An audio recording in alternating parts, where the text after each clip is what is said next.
지난 시간에는 우리가 사울이 사무엘을 떠나가고 집으로 돌아가는 길에 하나님께서 말씀하신 표적들이 그에게 이루어진 것을 살펴보았습니다. 사울은 변화를 받아 새로운 사람이 되었고 하나님의 영께서 사역을 맡은 그와 함께 계셨습니다. 그런데 공식적으로 아직 백성들 앞에서 그가 왕으로 임명된 것은 아니고 하나님께서 사무엘을 통해서 사울에게 개인적으로 기름 부음을 받게 하셨고요. 또 그리고 이 사실을 아는 사람은 하나님께서 아시고 사무엘과 사울만 알고 있습니다. 이제 공식적인 절차를 거쳐서 백성 앞에서 왕으로 세우는 그런 과정이 필요합니다. 자, 그래서 오늘 우리가 읽은 본문 말씀에 그 내용이 기록되어 있습니다. 사무엘이 이스라엘 백성을 모두 소집했습니다. 온 회중을 모아서 미스바로 오게 했습니다. 자, 그래서 17절에 보니까 백성을 불러 미스바로 죽게로 함께 오게 하고, 이 모임이 왕을 선출하는 어떤 투표하는 그런 자리도 아니고요. 정치 선거 유세하는 자리도 아닙니다. 이 모임은 백성이 하나님 앞에 모인 겁니다. 누구에게로 왔어요? 백성을 불러 죽게로 함께 오게 하고 하나님 앞에 나온 겁니다. 하나님 앞에 나와서 하나님의 뜻은 무엇입니까? 하나님께서 누구를 세우시겠습니까? 하나님 앞에서 그들이 모임을 가진 겁니다. 이스라엘 민족의 크고 중대한 어떤 의사결정을 내릴 때는 이렇게 사람들을 미스바로 모여서 함께 하나님 앞에서 금식하고 기도하고 또 주의 뜻을 묻는 그런 일들을 했습니다. 자, 백성이 이제 함께 모였는데 사무엘은 왕을 세우기에 앞서서 먼저 하나님을 기억하게 합니다. 이스라엘 민족이 지금 사무엘기상 10장 여기까지 오기에는 두 가지 큰 사건이 있었습니다. 그중 첫 번째 사건은 자기 민족의 조상인 아브라함이 갈대아 우르를 떠나서 하나님께서 약속하신 가나안 땅에 들어온 사건입니다. 아브라함의 믿음의 출발, 이게 민족의 시조입니다. 두 번째로 큰 사건이라고 하면은 이제 요셉의 초청으로 야곱의 70인 가족이 이집트에 내려갔다가 거기서 번성하게 되었는데 하나님을 인정하지 않는 이집트 왕 파라오가 이스라엘 백성을 압제합니다. 고된 노역을 시킵니다. 사내 아이를 죽이게 합니다. 그리고 그들을 핍박했습니다. 그때 하나님께서 모세와 아론을 사용하셔서 하나님의 능력의 팔로 자기 백성을 이집트에서 구출해 내십니다. 첫 번째 아브라함이 갈대아우르를 떠난 사건이 그 민족의 시조가 되는 사람이 하나님 앞에서 믿음으로 중대한 결정을 내리고 믿음의 발걸음을 내디딘 사건이라면, 두 번째 이 이집트에서 나오는 출애굽 사건은 민족적인 결단과 또 이스라엘 민족이 한 국가로서의 정체성을 갖게 되는 결정적인 사건이라고 할 수가 있습니다. 그래서 항상 이스라엘 민족으로 하여금 자기들이 누구인지 어디에서 출발했는지 일러줄 때는 꼭 아브라함 이야기나 출애굽기 이야기를 꺼냅니다. 대표적인 예가 여호수아죠. 여호수아가 저기 우리 조상 아브라함이 갈대아 땅에서 그 아버지 데라가 말 못하는 우상들을 섬기고 있을 때 하나님께서 그를 불러내지 않으셨느냐. 또 하나님께서 크신 능력과 드신 팔로 너희를 이집트에서 구출해내지 않으셨느냐. 그 우리 민족의 정체성이 무엇인가 이스라엘 백성에게 이야기할 때는 꼭 출애굽 사건이 언급됩니다. 자, 왕을 세우기에 앞서서 우리는 누구인가? 하나님 앞에 어떤 존재인가? 왜 우리가 이 자리에 모였는가? 그 이야기를 18절에서 꺼냅니다.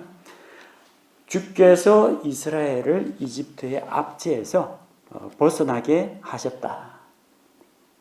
우리를 이집트의 압제에서 구속하신 하나님을 기억하라는 겁니다. 하나님의 구속의 은혜를 먼저 이야기합니다. 그리고 이집트에서 나와서 광야 생활을 하는 동안 하나님께서 그들을 인도하셨고 주변에 있는 수많은 민족들, 에돔 족속, 모압 족속, 암몬 족속, 아모리 사람 이런 사람들로부터 하나님께서 그들을 지키고 보호하시고 건져주셨습니다. 또 요르단강을 건너 그 가나안 땅에 들어가서 가나안 7족속을 물리치고 블레셋 족속과 전쟁을 하고 그 모든 과정에서 하나님께서 함께 하셨습니다. 하나님의 손이 이집트 사람들의 손과 또 이스라엘을 압제하던 이방 민족의 손에서부터 그들을 자기 백성을 건져내셨습니다. 이집트에서 체류하고 있는 기간 동안 하나님께서 자기 백성을 돌보셨고 사사들이 치리하던 그 시대에 그들이 계속해서 하나님 앞에서 죄짓고 고난받고 징계 가운데서 돌이키고 구원자를 보내주시고 이런 사이클이 계속 순환되는데 여러 이민족들로부터 압제와 지배를 받을 때 하나님께서 그들의 기도를 들으시고 학대하던 자들의 손에서 건져내 주셨습니다. 자, 하나님의 은혜가 먼저입니다. 야단은 좀 이따 쳐도 됩니다. 하나님의 은혜가 먼저입니다. 19절에 보니까 그런데 이날 너희는 너희의 모든 곤경과 환난으로부터 너희를 친히 구원하여 내신 너희 하나님을 버렸다는 겁니다. 하나님의 은혜와 사람들의 죄, 사람들의 배반에 대해서 이야기하고 있습니다. 그리고 그 하나님을 버린 결정적인 증거가 무엇이냐? 이스라엘은 신정국가입니다. 하나님께서 통치하시는 왕국입니다. 하나님만이 그들의 왕이 되실 수가 있습니다. 그런데 그들은 뭐라고 했습니까? 아니니이다. 우리를 다스릴 왕, 인간 왕을 세워달라고 했습니다. 이것은 말하자면 이 사무엘을 못 믿겠습니다. 사무엘 아들도 못 믿겠습니다. 단순히 인간적인 문제가 아니고 엄밀히 이야기하면은 이스라엘 백성이 하나님을 밀어내고 하나님을 자기 왕으로 삼기를 거부한 것입니다. 이방 민족처럼 자기들을 위해 인간 왕을 세우기를 원했다는 겁니다. 이것이 하나님의 은혜에 대한 인간의 보답이었습니다.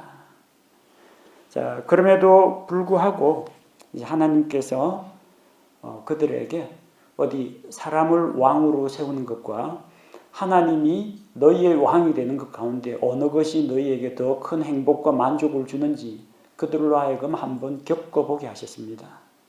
그래서 사울 왕을 세우시고 다윗을 세우시고 솔로몬, 계속해서 이스라엘의 왕들이 나오죠. 선한 왕도 있고 악한 왕도 있고 현명한 왕도 있고 미련한 왕도 있었습니다.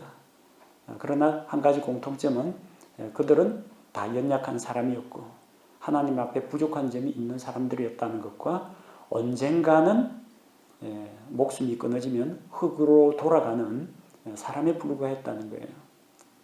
그리고 마침내 하나님께서 이 땅에 자기 왕국을 세우실 겁니다. 그리스도의 왕국이 이 땅에 세워져서 영원히 살아계신 왕, 은혜와 진리로 공평과 정의로 통치하시는 그 왕정을 자기 백성에게 맛보게 하실 겁니다. 지금은 인간 왕을 세우는 왕정 시대가 막 시작되는 그 즈음입니다.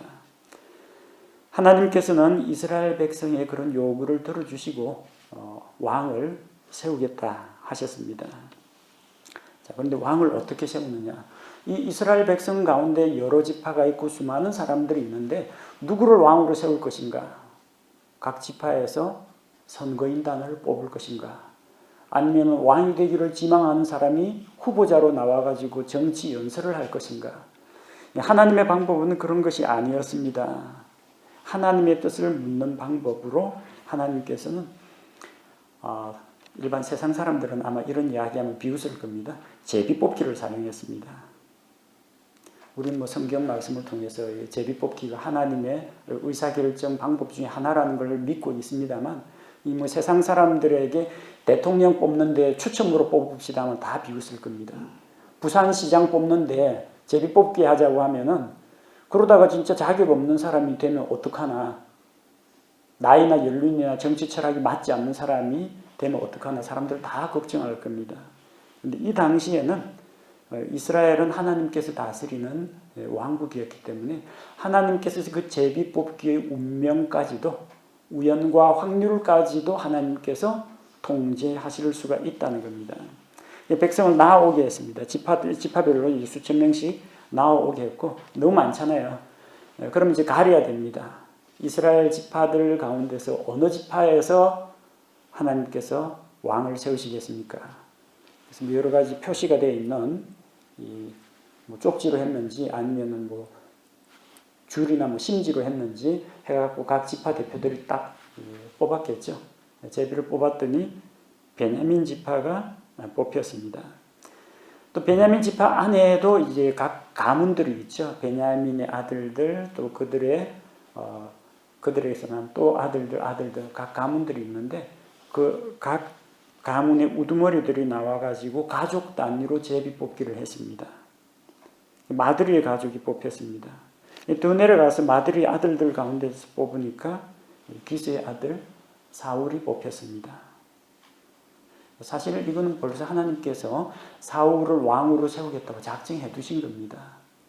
근데 제비뽑기라는 이 눈에 보이는 이런 방법을 통해서 백성들로 하여금 믿게 하나님께서 보여주신 겁니다.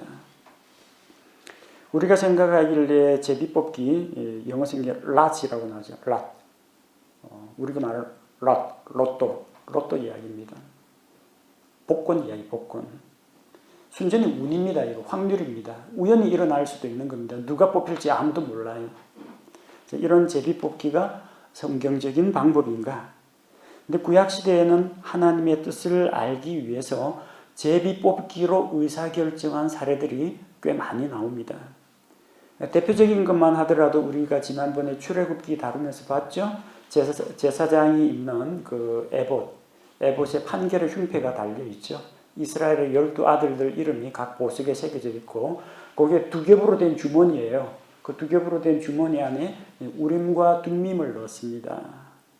그래서 하나님 앞에서 의사결정을 할 때 이 제사장이 손을 넣어가지고 둘 중에 어느 보석을 꺼내는지 그걸 가지고 하나님 앞에서 가구, 예, 아니요, 할까요, 말까요 이런 것들을 결정했습니다. 판결의 흉패 자체가 이 제비뽑기 하는데 사용되었어요. 그리고 하나님께서 민수기 33장 54절에서 땅을 분배할 때 제비뽑기 하라고 했습니다. 여호수아가 제비뽑기 합니다. 근데 이게 어떻게 맞아떨어질까요? 유다 지파나 에브라임 지파 같이 인구가 많은 쪽이 있고요. 베냐민이나 시므온과 같이 인구 숫자가 적은 그런 지파도 있어요. 순전히 운과 확률로 되는 거라면은 잘못하면은 베냐민 지파가 이따만한 땅을 얻을 수도 있고 유다 지파가 조그만한 땅을 얻을 수도 있잖아요. 걱정 안 됩니까? 혹시 뭐 제비뽑기가 잘못되면. 그런데 신기하게도 각 지파에게 꼭 맞게 땅이 배정이 되었다는 거예요. 이건 하나님의 개입 말고는 다른 걸로는 어떻게 설명이 안 되는 부분입니다. 그리고 하나님 앞에서 누가 죄를 저질렀는가? 여호수아 7장 18절에 범죄자 색출할 때 아간의 범죄 여리고 성을 무너뜨리고 그 안에 있는 것은 모두 불살라 태우고 그 다음에 불을 지날 만한 뭐 금속이나 금은 같은 거는 정결하게 한 다음에 하나님의 보고에 넣으라고 했는데 아간이 그러지를 않았죠. 자, 누구로 인해서 우리에게 이 재앙이 왔는가 제비를 뽑아보자. 가족별로 착착 뽑으니까 아간이 뽑혔습니다. 이게 확률로 범죄자 색출한다면 억울하게 끌려 들어간 사람들 꽤 많이 나올 겁니다. 대한민국 사람 부산 시민 한 곳에 모아놓고 자, 이 중에서 이제 범죄자가 누군지 제비뽑기로 뽑자 하면은 엉뚱하게 죄 없는 사람이 잡혀 들어가고 죄 있는 사람이 제비뽑기에서 면제되는 그런 일도 일어날 수 있습니다. 그거 하자고 하면요, 형사소송법에 어긋난다고 전부 다 반대할 겁니다. 혹시 자기가 범죄자로 제비뽑기 우연히 걸릴 수도 있잖아요. 근데 구약시대에는 그걸 가지고 아무 말이 없어요. 하나님께서 그 제비가 딱 범죄자에게 돌아가게 하셨다는 겁니다. 이 제비뽑기는 우연과 확률입니다. 사람의 주관이나 편견이 개입되지 않습니다. 하나님께서 그 과정을 주관하셨고 이스라엘 백성도 주께서 우리와 함께 계시고 이 제비뽑기를 통해서 역사하신다는 것을 믿었기 때문입니다. 잠언 16장 33절에는 제비는 겹친 옷자락 속에서 사람이 뽑으나 그것의 모든 배분은 주께서 하시느니라. 제비 모양을 만들고 나누어 갖고 뽑고 하는 것은 사람이 합니다만 그 결정은 이제 주께서 하신다는 겁니다. 성경에 나오는 마지막 제비뽑기는 사도행전 1장 26절에 나옵니다. 그 다음에 제비뽑기가 안 나옵니다. 사도 뽑는데도 제비뽑기 사용했습니다. 우리 가운데에서 누가 가룟 유다가 예수님을 배반하고 떨어져 나가서 스스로 자살했기 때문에 사도 12사도 가운데 하나가 축이 났어요. 그래서 빠진 사도의 자리를 채워야 되는데 어떤 방법을 했느냐. 무사람의 마음을 아시는지요. 누가 이 사도의 직무를 감당할지 보여주소서 하고 제비를 뽑으니까 마띠아가 당첨되었습니다. 사도도 제비 뽑기로 했습니다. 그 이후로는 이제 제비 뽑기라는 것이 이제 등장하지는 않습니다. 그리고 오늘날은 하나님께서 구약 시대에는 뭐 꿈이나 환상을 통해서 말씀하시고 대언자들로 하여금 이제 하나님의 직통 계시를 가지고 말씀하시고 초자연적인 기적을 가지고 말씀하시고 뭐 여러 가지 신비한 방법들을 사용하셨지만 하나님께서는 오늘날 우리를 인도하실 때 기록된 성경 말씀, 완성된 계시의 말씀, 성경을 가지고 우리 삶을 인도하시고 또 성경 말씀을 성령님께서 사용하셔서 그 깨달은 말씀을 따라서 우리가 의사결정을 내릴 수 있게 하셨습니다. 하나님께서는 이미 사울을 왕으로 지명하셨고 사무엘을 보내서 먼저 기름을 부으셨습니다. 그런데 그것이 주의 뜻이라는 것을 일반 백성이 받아들일 수 있도록 제비뽑기라는 과정, 이런 절차를 거쳤던 것입니다. 그래서 우리가 이해할 때 바르게 이해해야 됩니다. 뭐 부산시장은 뭐 제비뽑기에서 된 줄 아느냐 뭐 그런 식으로 이야기하는 사람이 있는데 사울은 제비뽑기에 걸려가 왕 됐다 그렇게 생각하시면 안 되고요. 하나님께서 그를 왕으로 세우셨다. 제비뽑기는 백성으로 하여금 믿을 수 있도록 드러나게 보여주신 증거에 불과하다는 겁니다. 근데 뽑혔는데 이 당선자가 말하자면 대통령 당선자가 나와가지고 저기 연설이라도 해야 되는데 왕으로 뽑힌 사람이 없어요. 21절에 보니까 사울이 뽑혔는데 그들이 그를 찾아도 발견하지 못함이라. 안 온 건 아닙니다.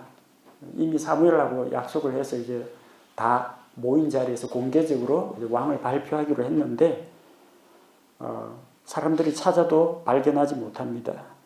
그래서 사울이 이 자리에 왔는지 하나님께 여쭤보니까 주께서 알려주십니다. 보라 그가 물건들 사이에 숨었느니라 하시니라. 사울은 짐들 사이에 숨어 있었습니다. 자기가 왕이라는 것을 알고 있으면서 이미 다 준비되어 있고 어쩌면 연설문까지 써왔을지도 모르는데 왜 자기를 이렇게 숨겼을까? 우리가 생각할 수 있는 것은 그가 키도 크고 훤칠한 그런 사람이지만 자기를 낮추는 겸손한 사람이었기 때문이라고 생각합니다. 여러분 제가 왕이 되었습니다 하고 앞쪽으로 다 뛰어나가가지고 박수갈채 받으면서 환영을 받으려고 한 것이 아니라 그는 이미 우리가 9장에서 살펴본 것처럼 내가 속한 베냐민 지파는 이스라엘의 지파 가운데 가장 작습니다. 그리고 우리 아버지 가문은 그렇게 번성하지 못합니다. 나는 가장 작은 자입니다. 그래서 자기는 부족하고 겸손한 사람이다. 그렇게 생각했기 때문이고 또 하나는 많은 사람 앞에서 아직 나서본 그런 경험이 없는 그래서 아직까지는 좀 부끄러움이나 수줍음 같은 것이 있을 수 있는 젊은 청년이었기 때문에 그렇다고 생각합니다. 사무엘이 그를 데리고 와서 백성들 가운데 세우니까 사울은 키가 크고 젊고 또 잘생긴 준수한 청년이라고 했죠. 모든 백성들보다 어깨 위로 머리통 하나만큼은 더 큰 사람입니다. 물론 왕이 되는 것이 키를 가지고 왕의 자격을 가리는 것은 아닙니다.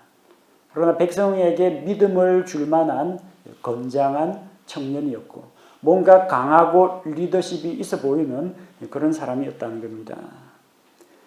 그래서 사무엘이 백성에게 소개합니다. 너희가 주께서 택하신 자를 보느냐. 주께서 택하신 자.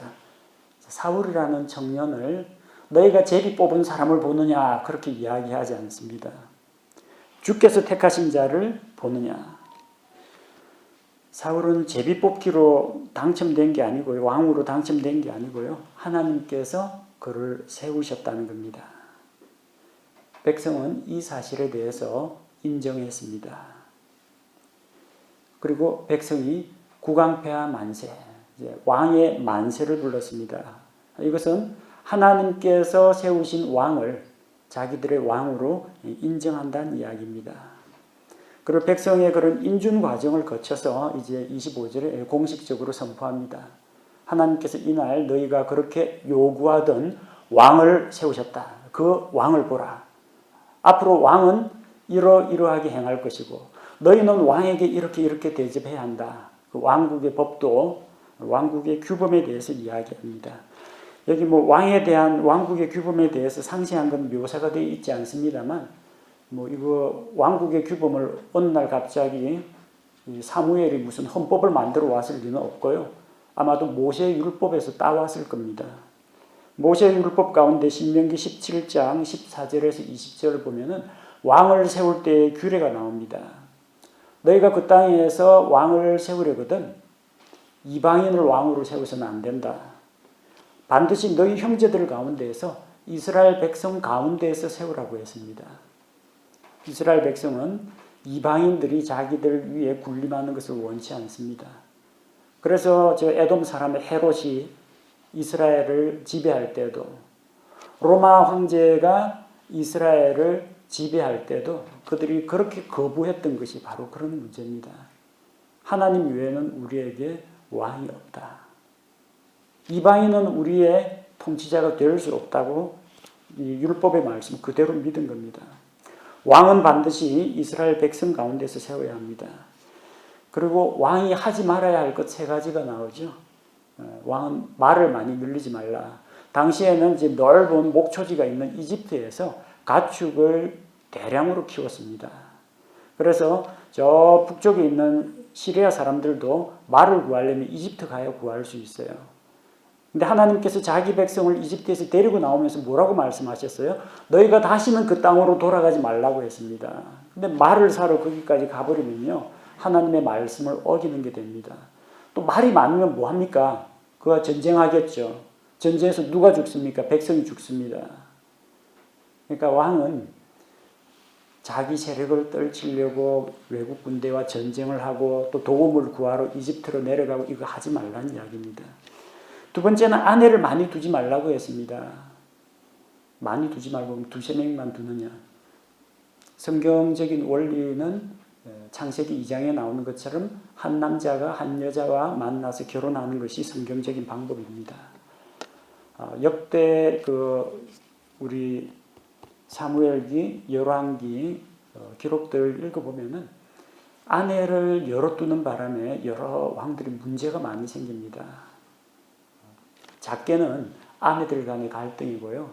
조금 더 심각한 문제는 그 아내들에게서 태어난 그 아들들끼리 왕위 쟁탈전을 벌입니다. 형제 간의 권력 상쟁이 일어납니다.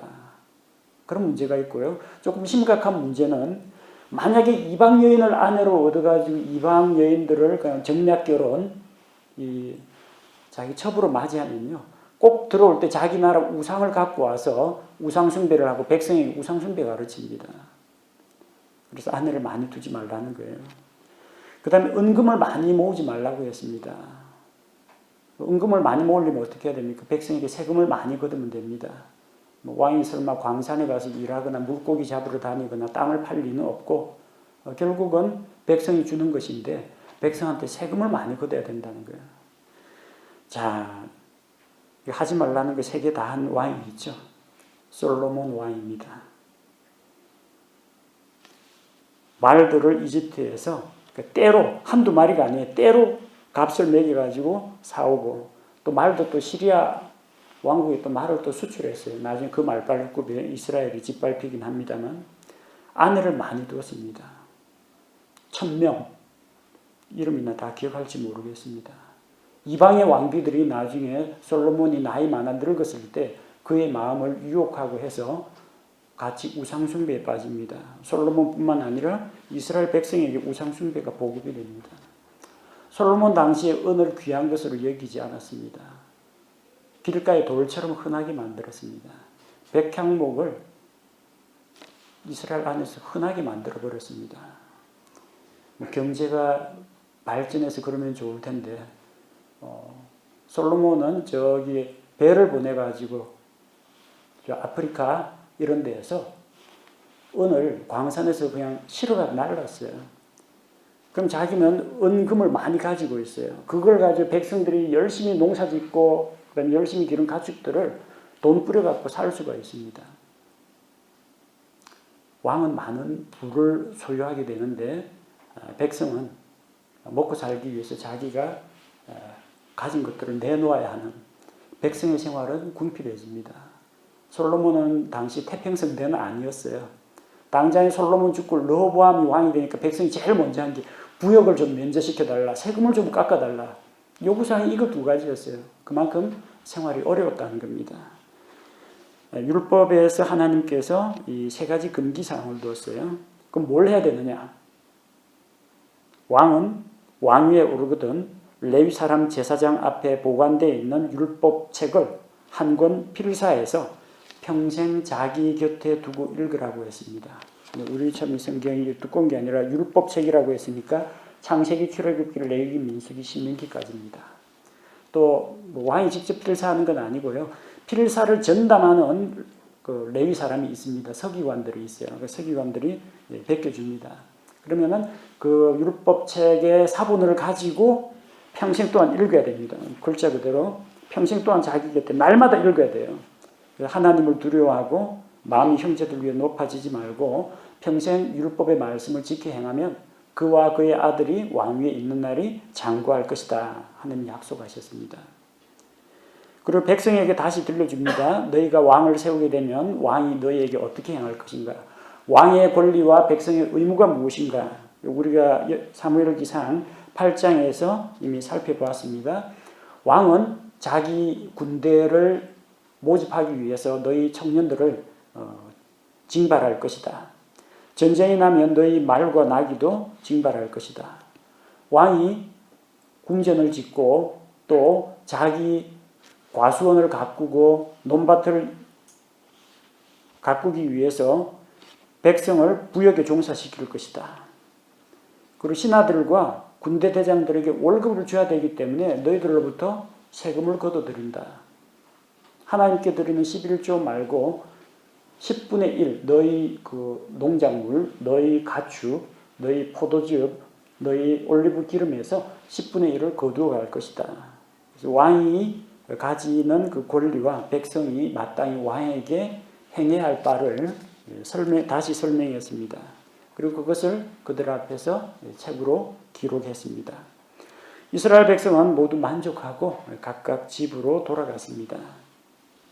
자, 근데 26절, 27절에 보니까 사울도 기브아에 있던 자기 집으로 돌아갔습니다. 베냐민 지파의 기브아입니다. 기브아 언덕, 기브온이고요. 그곳이 이스라엘의 임시 수도가 되었습니다. 왕궁 같은 건 아직까지 왕궁 공사도 시작 안 했습니다. 이제 왕을 막 뽑았기 때문에 사울이 살고 있는 그 마을이 그냥 수도가 되는 겁니다. 하나님께서 마음의 감동을 주신 사람들은 그와 함께 갔습니다. 이제 왕국을 세워야죠. 그래서 사울을 왕으로 인정하고 사울과 함께 왕국을 세우는 일에 도움을 주고 같이 함께 하겠다. 그런 뜻을 보였던 겁니다. 이제 갓 왕이 되었고 아직까지 이름만 왕이지 궁전도 없고 아직 신하들도 뽑지 못했고 그리고 군대도 편성하지를 못했습니다. 그럼에도 불구하고 하나님께서 그들에게 좋은 마음을 주셔서 마음을 감동시켜 주셔서 사울을 따르는 무리가 함께 갔다는 겁니다. 왕국 건설에 그런 꿈을 안고서. 하나님께서 누구만 마음에 감동을 주고 누구는 감동을 안 주셨느냐? 다 감동을 주십니다. 근데 이제 그걸 받아들이고 수용하는 사람이 있고 그걸 거부하는 사람들이 있다는 거예요. 분명히 사울을 왕으로 임명했다. 사울을 왕으로 선포했으면 거기에 따라야 하는데 하고 용납하지 못하는 사람들이 27절에 나옵니다. 그러나 벨리알의 자손들은 이르되, 사무엘기 앞쪽에서 우리가 그 엘리의 두 아들은 벨리알의 아들들이라 이야기했죠. 벨리알은 마귀의 이름입니다. 벨리알의 아들들이라는 건 마귀 자식들이라는 이야기예요. 벨리알의 자손들이라는 그 이야기는 하나님께 대해서 반역하는 자라는 이야기입니다. 그들은 사울을 왕으로 인정하지 않았습니다. 이 사람이 어떻게 우리를 구원하겠느냐? 보니까 이제 젊은 청년이에요. 자기보다 나이도 어리고 그렇게까지 인생 경력이 높지도 않고 또 그렇다고 특별하게 어떤 능력이나 자질이 있는 것 같지도 않고 마음에 안 든다는 겁니다. 자, 그래서 받아들이기를 거부하고 이 사람이 어떻게 우리를 구원할 수 있겠느냐? 그들은 사울을 멸시했습니다. 말로도 멸시하고 사람들이 사울에게 축하하고 인사하고 예물을 가져왔지만 그들은 예물을 가져오지 않았습니다. 이제 왕이 되었으니까 사울이 조금 이제 권위도 좀 가지고 좀 권세도 불만한데 사울은 그렇게 자기를 반대하는 사람들 앞에서 분노하지 않고 잠잠합니다. 어디를 가나 이런 사람이 있습니다. 우리나라도 대통령 선거해가지고 다수의 국민들이 약간 표 차이는 났겠지만 아무개를 대통령으로 뽑았다 하면은 마음을 같이 해가지고 이제 같이 한 마음이 되는 사람도 있고 내가 표를 준 사람이 떨어졌다고 해서 실망해가지고 대통령이나 군수나 어떤 시장이나 아니 구청장이나 인정하지 않는 사람도 있습니다. 찬성하는 사람도 있고 반대하는 사람도 있고 이게 인간 세상의 그 모습입니다. 그런 거 없는 만장일치를 보려면요 천년왕국 돼야 됩니다. 그리스도께서 왕으로 통치하시는 그런 세계가 와야지. 지금 민주주의 국가나 왕정 국가나 공산주의 국가, 사회주의 국가나 다 마찬가지입니다. 어디에나 지지하는 사람도 있고 반대하는 사람도 있고 중도적인 입장을 가진 사람도 있기 마련입니다. 이 벨리알의 자손들은 뭐가 문제냐? 하나님께서 세우셨는데 하나님께서 사울을 왕으로 세우셨는데 그 사울의 왕됨을 인정하지 않았다는 거예요. 바꿔 말하자면 하나님의 권위를 인정하지 않았다는 겁니다. 사울을 반대한 반대파가 아니고요. 하나님을 반대하는 벨리알의 자손들이었다는 이야기입니다. 자, 오늘 우리 사무엘을 통해서 하나님께서 사울을 백성 앞에서 왕으로 세우는 그 과정을 살펴보았습니다. 하나님의 은혜를 먼저 들려주고 하나님께서 너희에게 이 같은 은혜를 베푸셨건만 너희는 하나님을 저버리고 인간 왕을 세우고자 하는구나. 그렇게 그들에게 책망하고 그럼에도 불구하고 하나님께서 왕을 너에게 주셨다. 사무엘이 선포합니다. 사무엘도 그렇고 여호수아도 그렇고 많은 이스라엘의 대언자들이 하나님께서 자기 백성을 이집트의 속박에서 구출해 내신 그 은혜를 잊지 말도록 하고 민족의 위기가 찾아올 때마다 너희가 어디에서 떨어져 나왔고 어디에서 시작했고 하나님께서 어떻게 너희를 인도하셨는지 기억하라. 거듭 이야기합니다.